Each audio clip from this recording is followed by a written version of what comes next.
ভালোবাসা, আবেগ, অনুভূতি আর মায়ায় জড়ানো একটা গেমের নাম ছিল ফ্রি ফায়ার। একটা সময় ছিল অবসর সময় কাটানোর জন্য আর বন্ধু বান্ধবদেরকে নিয়ে আড্ডা দেওয়ার জন্য সবচাইতে সহজ মাধ্যম ছিল এই গেমটি। তবে কেন জানি এখন আর এই গেমটাকেই আর ভাল লাগে না। এখন কেন জানি গেমিং উইথ তালহা আর ফোরেক্স তাহমিদ ভাইয়ের ফানি ভিডিও দেখে আর হাসা হয় না। টুয়েফ লোল গেমারের ইমোশনাল ভিডিও দেখেও আর কান্না করা হয় না। যে আজকে সাব্বির বসটাকে সবাই কপি করতো, এখন বাংলাদেশের ফ্রি ফায়ার খেলোয়াড়রা আজকে সাব্বির বসকে চিনেই না। রক্সম্যান gaming, Jewel the noob gamer, তারা আর আগের মতো ফ্রি ফায়ারের আননোন ফ্যাক্টস খুঁজে পায় না। ফ্রি ফায়ার কমিউনিটি নিয়ে এখন আর সাদিকুল ভাই আগের মতো রোস্টিং করে না।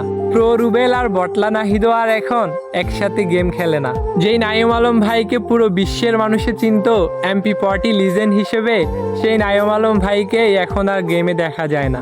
কতদিন হয়ে গেছে গেমিং উইথ জিহাদ ভাইয়ের সেই বিখ্যাত ডায়লগ ভাই সাব দেখা হয় না, দেখা হয় না তার ফানি সব কাস্টমগুলো।